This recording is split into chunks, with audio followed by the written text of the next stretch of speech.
Pero lo verdaderamente significativo es que la imposibilidad del lenguaje no viene ya por la opacidad del mundo. Esto, si habéis leído cuidadosamente el texto, os habréis dado cuenta. El problema de la cultura vienesa de estos momentos no es que el mundo sea opaco, todo lo contrario, es que el mundo es demasiado claro, o grita demasiado.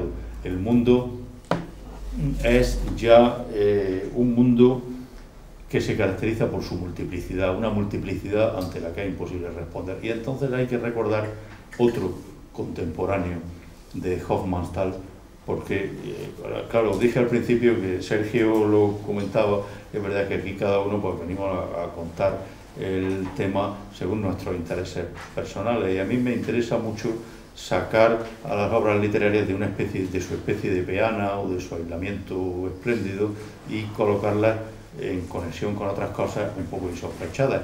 ¿Cuál es la cosa insospechada a la que me refería? Pues el sociólogo Georg Simmel, que en 1903, es decir, solo un año después de la carta de Hofmannsthal, publica un texto absolutamente difundido y conocido que se llama Metrópolis y vida espiritual, y donde dice, donde afirma, en fin, desarrolla cuál es la característica esencial del habitante de las metrópolis. Se pregunta Simmel, y empieza a descartar unas cuantas. ¿Podría ser esto? Pues no. ¿Podría ser lo otro? Pues no. Dice, ¿y cuál es la verdadera? Pues sencillamente que el habitante de la metrópolis frente a la ciudad pequeña tradicional se encuentra diariamente, desde que sale de su casa hasta que vuelve, o incluso dentro de su propia casa, con una tal cantidad de estímulos que solicitan su atención que le es completamente imposible dar una respuesta individualizada a cada uno de ellos. En la aldea tradicional los estímulos se cuentan con los dedos de una mano. La vida es sencilla y es posible todavía el lenguaje, porque es posible dar una respuesta concreta a cada estímulo que recibe. En la metrópolis, dice Georg Simmel, esto es imposible. No queda otra solución que el anonimato y el silencio, porque la condición del urbanita es el anonadamiento ante la inmensa cantidad de flashes que recibe de todo tipo. Simmel y Hofmannsthal, que yo sepa, no se han puesto nunca lado a lado, pero yo creo que hay una coincidencia absolutamente evidente. Y también las metáforas arquitectónicas en Hofmannsthal son evidentes. Fijaros que hay cuatro veces que aparece la arquitectura, y ya voy a pasar ahora un poco al mundo de la arquitectura, unos minutos, y ya me voy a callar también, como los chandos. Pero hay 4 veces en que los chandos, Hofmannsthal por su boca, hablan de arquitectura en este texto. Primero, cuando habla de los proyectos, dice: los proyectos de toda una vida danzan ante mí como tristes mosquitos ante un muro sombrío. Es decir, aquí hay una arquitectura, el muro sombrío, que ya no es refugio, ya no tiene ese sentido no solo arquitectónico, sino filosófico, que tiene la construcción humana de refugio de lo humano frente a la naturaleza que está fuera. Aquí ese muro sombrío, que es un muro además, que ni siquiera no se sabe quién lo ha hecho, pero está claro que no tiene tejado, ni tiene otra pared, es la parte, digamos, más oscura y menos favorable o menos positiva, por así decirlo, de la arquitectura. Pero las metáforas arquitectónicas continúan. La soledad que siente los chandos o el urbanita en general ante la pérdida del lenguaje se plasma en una metáfora muy significativa. Dice: estoy como un jardín lleno de estatuas sin ojos. No basta con que sean estatuas, las estatuas están muertas por definición, las estatuas no hablan, aunque tengan ojos. No basta con que sean estatuas, la estatua sola, el mármol solo todavía podría decir algo. Es preciso que sea una estatua sin ojos. Imaginaros el panorama dantesco de estar en un jardín lleno de estatuas sin ojos. Uno se imagina un cuadro surrealista de Magritte o de Paul Delvaux o de Giorgio de Chirico, o alguna alguna cosa de estas. Y es significativo porque Hofmannsthal había escrito también un texto precioso sobre los jardines, que está dentro del libro Instantes griegos. Tiene un texto precioso exaltando el jardín como creación positiva del hombre, pero aquí el jardín es otra cosa. Tercera aparición de la arquitectura es disfraz.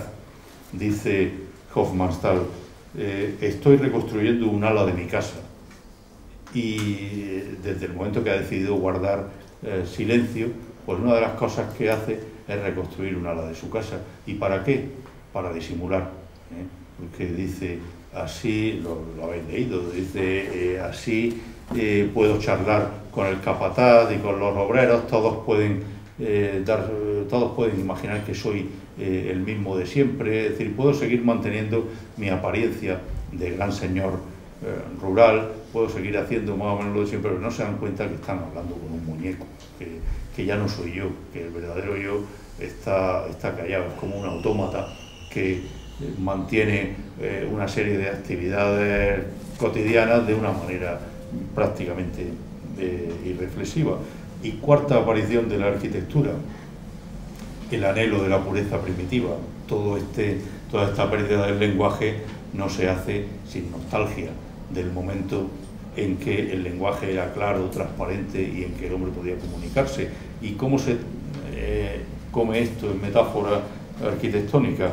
Con el recuerdo de la cabaña y de la leche de cabra que se toma en la cabaña de caza. La cabaña de caza con el pastor, la leche no me acuerdo si es de cabra o de vaca, yo he dicho de cabra, pero vamos, da igual. La leche que le dan recién ordeñada es ese anhelo de pureza, mítica, arcádica, pastoril, de retorno a la época en que todo era transparente.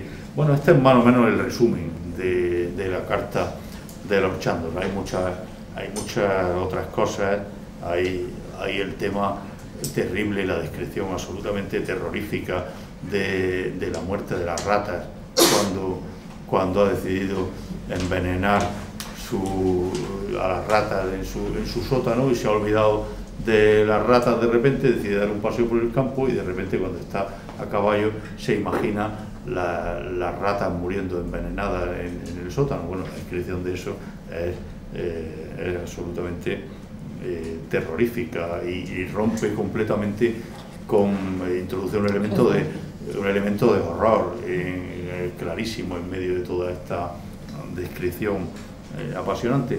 Pero ya una vez hecho el resumen de la carta y de sus circunstancias, sí que me gustaría sacar a la carta de su propia condición, de Hofmannsthal como autor, y colocarla en el ambiente vienés, en este ambiente donde todo el mundo cada uno desde su parcela artística, literaria, científica, filosófica, musical, todo el mundo se está poniendo en crisis el lenguaje. Schoenberg no hará otra cosa que poner en crisis el lenguaje musical con la dodecafonía, o Gustav Klimt y Egon Schiele en pintura. Y personajes como Karl Kraus, personajes que está ahí leyendo el periódico junto con otro protagonista, estoy aquí como muy en medio, no sé, junto con otro protagonista de toda esta historia, que es Peter Altenberg, otro de los grandes escritores vieneses, siempre reconocible por sus bigotes de foca, y que prácticamente vivía aquí en el Café Greenstill, a donde le mandaban su correspondencia. La vida del café es algo esencial, porque el café primero era un lugar donde había calefacción, y la mayoría de las casas de Viena eran de una miseria absoluta. Ahí, por el precio de un café, te podías pasar el día, leerte todos los periódicos y encontrarte una tertulia donde todas estas cosas se ponían en común. Pero Karl Kraus, que es el otro personaje que hay ahí, que estaba en el Café Greenstill, aprovechará, es un compañero de viaje también en esta crisis del lenguaje. Karl Kraus hacía la revista La Antorcha, a la que rendiría homenaje Elias Canetti, el famoso escritor vienés, premio Nobel, ¿verdad? Cuando a uno de sus libros le llamó precisamente La antorcha en el oído, en homenaje a la revista de Karl Kraus. Y hay que recordar también que Elías Canetti en su autobiografía le llama, a una de las partes de su autobiografía le llama La lengua salvada. La lengua salvada porque cuenta que cuando era niño la tata que tenían, la nodriza o lo que fuera, pues tenía un novio que se entretenía en decirle: te voy a coger la lengua y te la voy a cortar con una navaja. Y el chico Elías Canetti creció con el miedo, cuenta él, seguramente en un arreglo literario posterior, pero en fin, creció con el miedo de que le iban a cortar la lengua. No está mal también en este momento de crisis del lenguaje recordar La lengua salvada de Elías Canetti. Bueno, para lo que íbamos, Karl Kraus en su revista de la antorcha, pues pondrá continuamente en solfa esta capacidad del lenguaje, y cuando derriban el café Gristil, donde estaban estos antes ahí, publica este panfleto, y Demolirte Literatur, la literatura demolida, donde la demolición del café es como una metáfora de que todos esos escritores que utilizan el lenguaje de manera abusiva, además, pues han sido expulsados del paraíso. El arquitecto Otto Wagner había también planteado, tú me dices, Sergio, cuando sea el momento de cortar, sin problema, es que son problemas tan complejos que tiendo un poco a enrollarme, pero el arquitecto Otto Wagner había ya sacado las consecuencias de todo esto. Esta es la célebre Casa de las Mayólicas de Viena, que se suele considerar como un ejemplo bueno, se puede considerar, y lo es, un ejemplo de la arquitectura de la secesión, del aspecto particular que tomó el Art Nouveau en Viena. Pero hay un aspecto interesante que nos hace comprender, por ejemplo, por qué el arquitecto Adolf Loos, que era totalmente contrario al ornamento, reconocía en Wagner a un maestro. Esto es algo chocante, porque si tú eres partidario de una arquitectura tan silenciosa como esta, ¿cómo puedes considerar un maestro a este? Son dos cosas totalmente, aparentemente contradictorias, pero es que Wagner había reflexionado mucho sobre el papel de la fachada de la casa, y no en vano a esta Casa de las Mayólicas de Viena le había dado la forma de una cortina.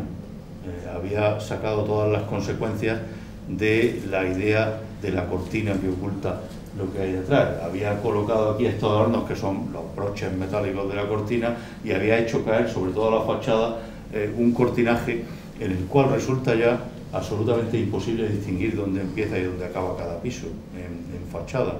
La verdadera distinción está dentro, y además la establece el ascensor, la caja del ascensor, que es una caja de estas súper decorada de las casas de nuestros abuelos, que está ahí dentro. Pero el personaje fundamental en toda esta historia es Adolf Loos. Adolf Loos, que aparece aquí en una fotografía de Man Ray y en el retrato que le hizo Oskar Kokoschka. Adolf Loos fue el gran protector de Oskar Kokoschka en sus inicios. Las memorias de Kokoschka, un libro que se llama Mi vida, son un documento fantástico sobre toda esta historia. Kokoschka cuenta cómo Loos lo protegía hasta unos límites. Kokoschka debía de ser absolutamente insoportable, se emborrachaba, rompía todo en los bares, y al día siguiente iba el pobre Loos siempre a pagar los desperfectos que había hecho su joven protegido pintor. Y Kokoschka le hizo este retrato, que es como todos los retratos de Kokoschka. Muchas veces en los libros de historia del arte aparece y se dice que los cuadros de Kokoschka, los personajes aparecen como despellejados, y es verdad, aparecen como despellejados, como si le hubieran quitado la piel y viéramos directamente la carne y los músculos, pero convendría preguntarse por qué. Y una de las posibles respuestas es precisamente porque Kokoschka comulga perfectamente, es muy coherente con esta cultura que quiere ver más abajo de la piel de las cosas. Es lo mismo que Freud quiere ver más abajo de la piel de nuestras acciones cotidianas y quiere ver qué hay en el inconsciente.